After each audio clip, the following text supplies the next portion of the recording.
I'm Diana, and I'm here to facilitate a little discussion on how you as performers felt about the play, what your expectations were to start with. Maybe you could start with that.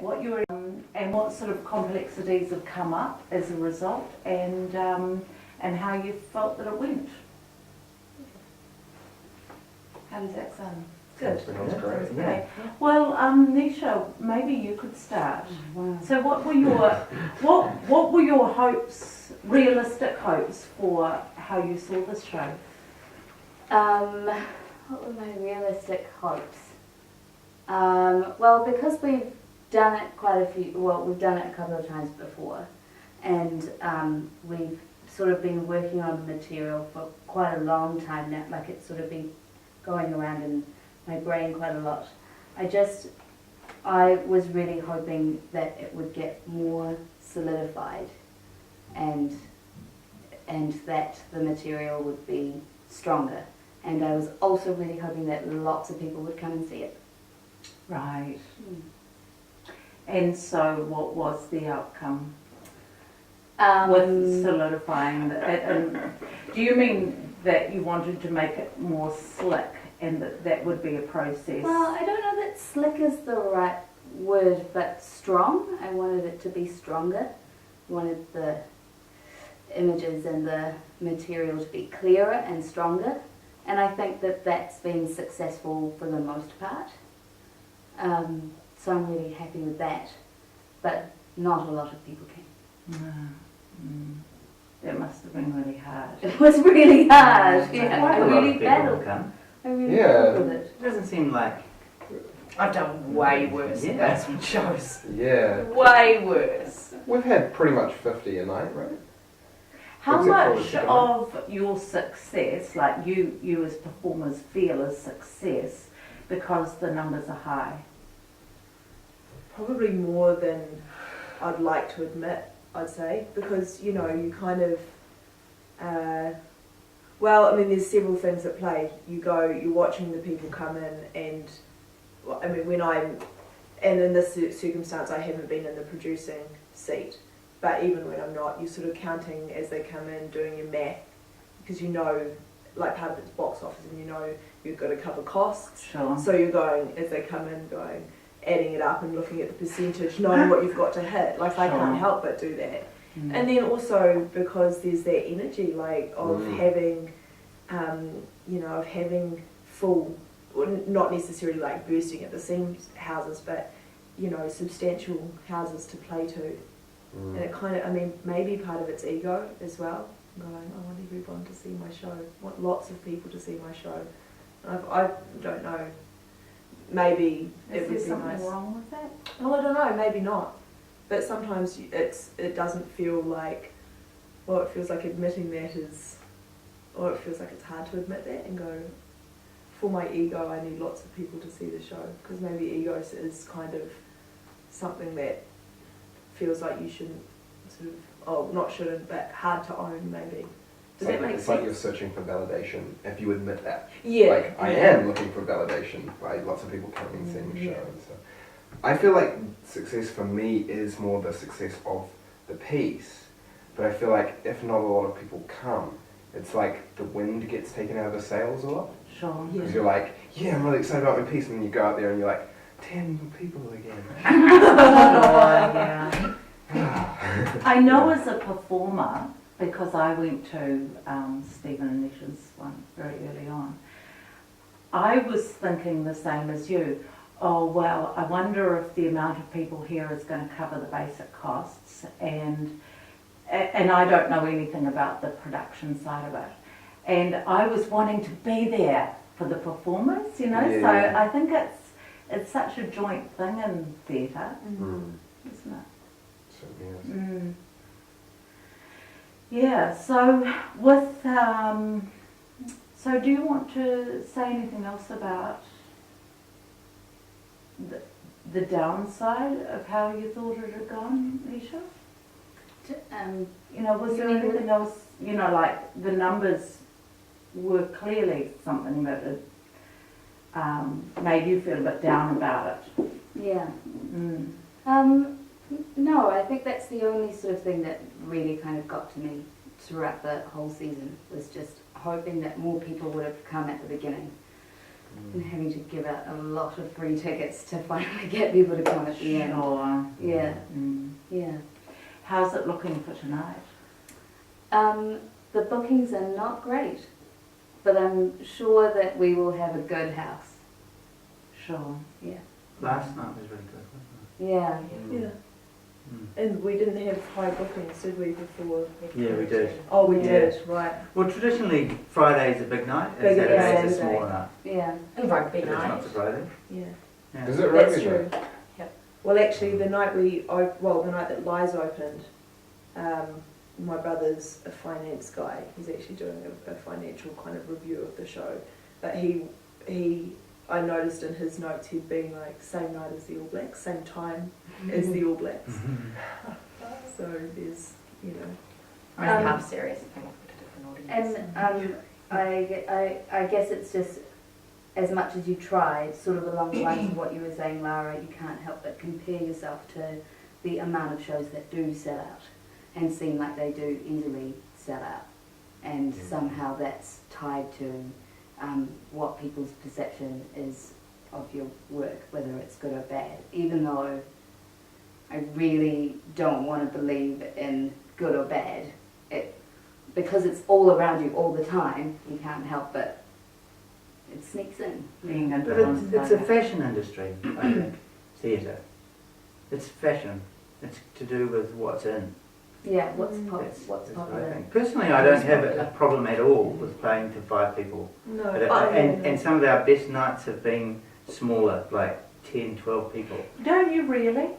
No, I mean, no, but can you artistically- honestly well, say that if you didn't have a full house every night, you'd feel a sense of, you know, like you'd really made it, you know, because you'd have the energy of that, and it would be public recognition of something that you considered slightly Well, abstract? no, I don't think so, because I think all of us have done things that are popular. I mean, doing an advert, for example, is something that everyone will recognise you for doing an advert, and you'll get a certain kudos from doing an advert, and you feel really dirty. There's nothing cool about it, doing that. No. You know, you're prepared to do it, but in terms of getting, you know, people recognising you, that's about as high as you get. So that, in some sense, that's the end of the spectrum. And the other end is doing something that you think is really great, that you feel that you can really stand behind.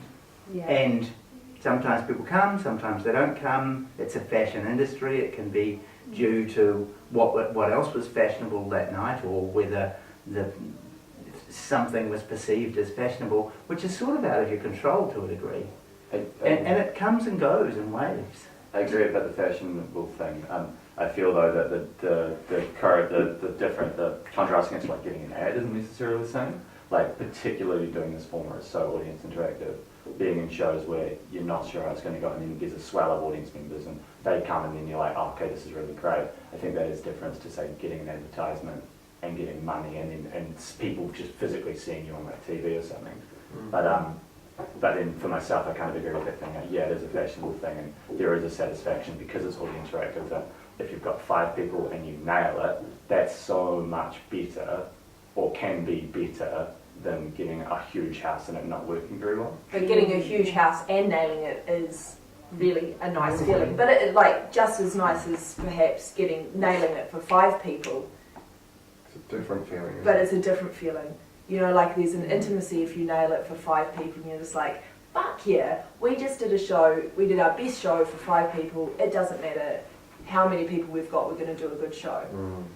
But I still enjoy personally when there's a big audience who like it, and I find a sense of satisfaction in that. Is every audience just the same? Because I know, say, in like fashion with clothes, if I saw somebody walking down the street and they were wearing a garment that I made, and they looked amazing, you know, the hair was really cool and they had the right shoes on, and they looked amazing, that would be a huge boost for my ego.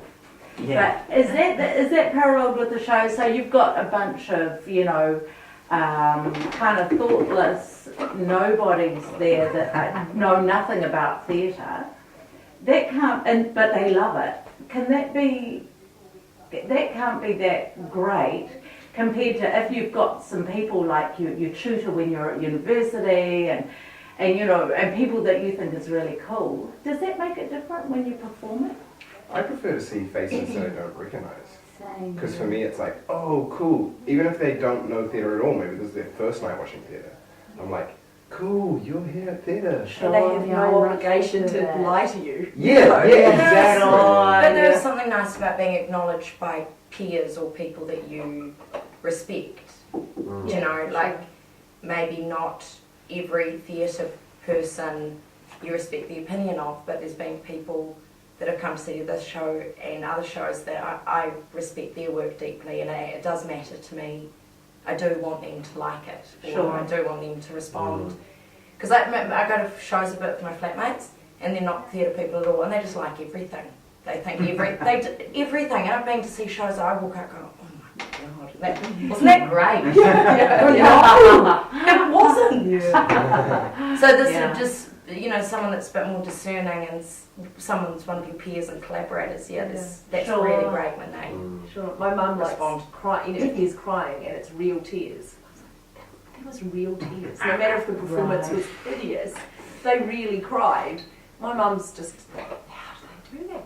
It's amazing to her. I went to an art gallery recently, and it was a really big flash art gallery with these huge big paintings, like so impressive. But I was there with a painter, and she was going, that is rubbish, that's bullshit. Oh, this is so boring. And it just made me realise how, that's the thing that it come with such a high level of critique of what you do. So you sort of expect people within who are really highly engaged not to like everything, Sure. So in some ways, like we were talking the other night, that two people we knew that hadn't come to see much of our stuff, we went, oh, they came. I don't know what they thought, but in some ways it doesn't matter what they thought. They came, they sat through it and they watched it. And that was really, to me, really great. They might not like it. I mean, I don't like heaps of stuff I see. I don't like pretty much everything. But that just shows a high level of critique, Yeah. That's my point. I've taken people to see Stephen's shows that have never been to a show. Yeah. That's interesting. Yeah. Somebody with absolutely no background.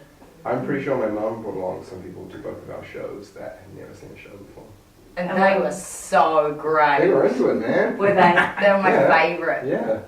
They were just laughing. Yeah. His mum and her friends were just going nuts. Especially through what have you done to me, because like my mum's best mate got really drunk and was just like, Oh, that night. Yeah. yeah. Yeah, it's a big whoa for those people, I feel. How have your expectations about what you thought the show was going to turn out like and how it has, how's that played out? Has it been what you expected? How, from the beginning of rehearsal to... From when I first saw it, when you were that was at the Old Folks Association, Oh, yeah. and it was kind of in a rougher form then, wasn't it? Mm-hmm. It was longer, and I think you've shortened it now. Yeah. Well, I personally am super amazed by how quickly it strengthened up, firmed up. Oh, okay. Yeah. I just thought it would be rough as guts like last time. But no, it's all the games and stuff have just become so much tighter, and it's we know sort of the territory a bit better. And as a team, we can read the energy in the room better, of what is needed now, what is needed now, what's needed now. So, I feel like we've become better at controlling the show or something.